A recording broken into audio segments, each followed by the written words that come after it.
National Weather Service in Shreveport has issued a tornado warning for Central Nevada County in southwestern Arkansas until 3:15 p.m. Central Daylight Time.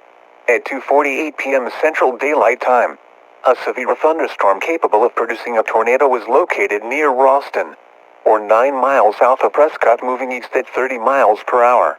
Hazard: tornado and quarter-size hail. Source: radar indicated rotation. Impact: flying debris will be dangerous to those caught without shelter. Mobile homes will be damaged or destroyed. Damage to roofs, windows and vehicles will occur. Tree damage is likely. This dangerous storm will be near Bluff City and White Oak Lake State Park around 3:15 p.m. Central Daylight Time.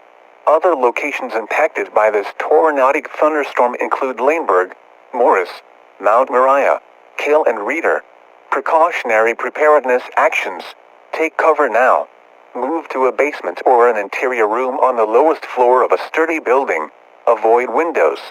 If you are outdoors, in a mobile home, or in a vehicle, move to the closest substantial shelter and protect yourself from flying debris.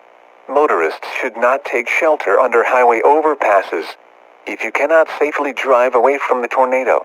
As a last resort, either park your vehicle and stay put, or abandon your vehicle and lie down in a low-lying area and protect yourself from flying debris.